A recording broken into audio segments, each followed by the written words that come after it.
نبی کریم صلی اللہ علیہ وسلم نے مکہ میں آباد اور اس کے ارد گرد جو مسلمان آباد تھے ان سب کو حکم دے دیا کہ وہ مدینہ منورہ میں چلے جائیں اپنے مدنی بھائیوں کے پاس۔ یہ ہجرت کا سبق ہمیشہ کے لیے ہے۔ آپ کسی ایسے ملک میں رہتے ہیں جہاں کا نظام آپ کو اپنے دین پر عمل کرنے کی اجازت نہیں دیتا، وہ کھل کر اللہ کی بغاوت پر قائم ہے، چھوڑ دیجئے اس ملک کو، کسی ایسے ملک میں چلے جائیے، کہیں ایسی جگہ پہ پناہ لے لیجئے جہاں کم از کم اپنے دین میں عمل کرنے پر آزادی تو ہو۔ آج بہت سے لوگ اس فتنے کا شکار ہو چکے ہیں،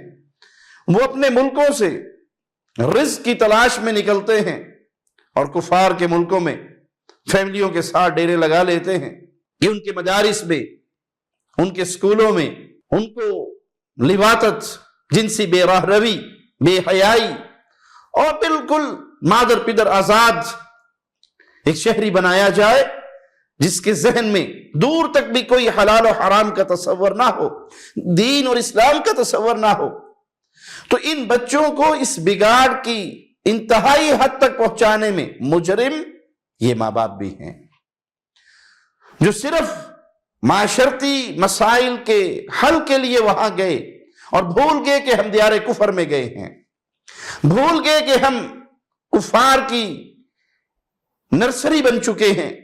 ہمارے بچے کل کو نہ مسلمان رہیں گے، نہ انہیں اسلام کے بارے میں کچھ علم ہوگا، اور اگر گھروں میں زبردستی ان کو اسلام کی کچھ باتیں سکھائی جائیں تو وہ ظالم ان بچوں کو چھین لیں گے، پھر وہ ہمیشہ ہمیشہ کے لیے انہی کے ہو جائیں گے۔ ان کی خرابی کے ذمہ دار ماں باپ ہیں۔ بھائی اگر انسان غربت سے مر جائے اور اسلام پہ ہو تو کم از کم اگلا جہاں تو سنور گیا، اور انسان پیٹ بھر کر مرے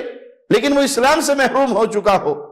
تو یہ تو مختصر سی زندگی ہے جو ختم ہو گئی، وہ ختم نہ ہونے والی زندگی کو آپ نے برباد کیا۔